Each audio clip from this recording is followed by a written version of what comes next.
It is a huge 3 days for the Phillies. It's a huge 6 days for the Phillies when you look at the standings or when you look at the schedule. Because after this, it starts with the Braves, goes to St. Louis, or St. Louis comes to Philadelphia. You host the Nationals, 3 wins, hopefully.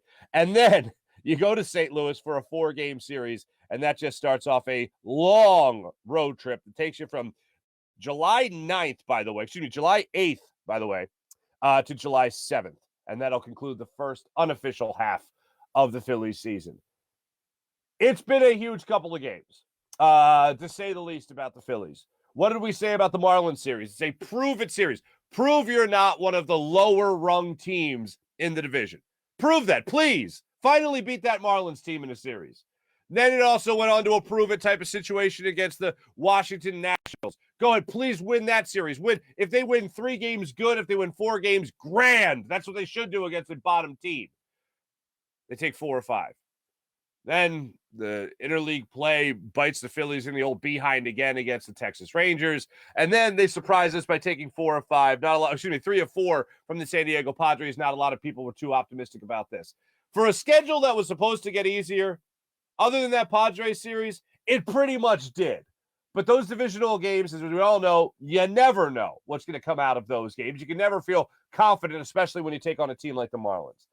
We're in a similar situation right now, and it's without Bryce Harper. So this is when it really starts up for the whole idea of who is going to be that next man up after Bryce Harper is out.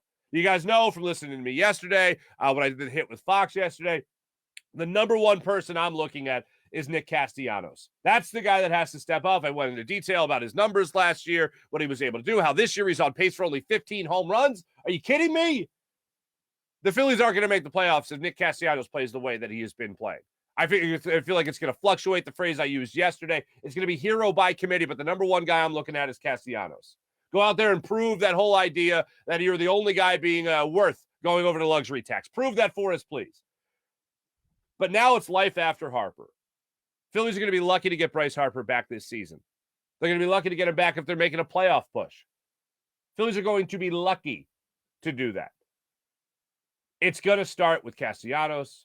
It's going to put a lot of eyes on Kyle Schwarber to see how he can continue his hot season, his hot June, hopefully carry that into July. You're also going to be looking at other guys on this baseball team to see how they progress as the season goes on. Who else can step up?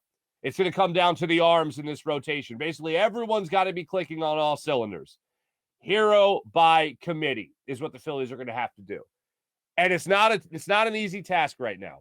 That easy schedule that we talked about, it's kicked in a little bit, but having games of great playoff contention, great playoff meaning, implications here, when you talk about this 3-game series with the Braves, then welcoming the Cardinals, then going on to face the Nationals, and hopefully those are the easy ones, right?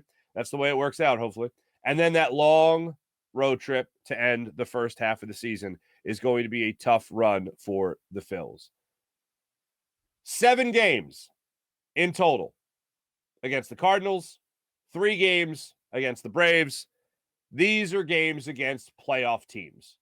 As of right now, these are against teams like yourself that aren't missing their superstar, like you are with Bryce Harper, that are going to be pushing for at least a wild card spot to make it into the postseason.